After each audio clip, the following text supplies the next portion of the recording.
Hello നമസ്കാരം, ദിനേശ് മാധവാണ്. എന്തൊക്കെയാ, സുഖമല്ലേ? രാവിലെ അമ്പലത്തിലൊക്കെ പോയി വന്നു.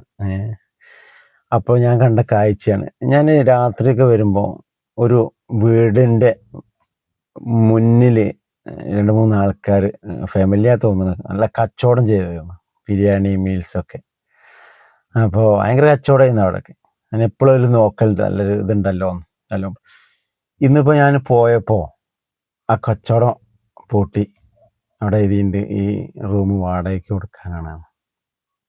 സംഭവം ഞാൻ നോക്കി അന്വേഷിച്ചപ്പോൾ ഇപ്പുറത്ത് വേറെ ഏതൊരു ചങ്ങന്മാർ തുടങ്ങിയിട്ടുണ്ട്. ഇതാണ് ഇപ്പം ഇന്നത്തെ കേരളത്തിൻ്റെ അവസ്ഥ. ആരെങ്കിലും എന്തെങ്കിലും തുടങ്ങി അപ്പുറത്ത് തുടങ്ങുക, എന്നിട്ടോ ഇവർക്ക് കച്ചവടം ഉണ്ടാവും, ഇവർക്കില്ല, ഈച്ചനാട്ടിരിക്കുകയാണ്. ഇവരെല്ലാം ചിലപ്പോൾ നല്ല പൈസയൊക്കെ ഉണ്ടാവും, അവർ പാവപ്പെട്ടവർ തുടങ്ങിയതാവും. ഒരാളെയും ഗുണം പിടിക്കാൻ അയക്കൂല. അതാണ് ഇപ്പം ഇന്നത്തെ കാലം. എനിക്ക് പല കാരണങ്ങളും പറയാനുണ്ട്. പണ്ട് ടർഫിന്റെ കാലത്ത് ഞാൻ മലപ്പുറത്ത് ആദ്യമായിട്ട് ടർഫ് വന്ന് അടിപൊളിയായിട്ട് എല്ലാവരും വന്ന സ്ഥലമാണ്. ഇപ്പൊ ടർഫ് ഒന്നുമില്ല, വണ്ടി പാർക്ക് ചെയ്യാനൊക്കെ. അതിനെ ഒരാൾ തുടങ്ങുമ്പോൾ അപ്പുറത്ത് വേറെ ആൾ തുടങ്ങും, എന്നിട്ട് അവർക്കും ഉണ്ടാവില്ല ഇവർക്കും ഉണ്ടാവില്ല. അതാണ് ഇപ്പൊ നമ്മള്. അപ്പൊ അതൊക്കെയാണ് ഇന്നത്തെ ഇത്. എന്തിനാണ് സുഹൃത്തുക്കൾ എങ്ങനെ ചെയ്യുന്നത്?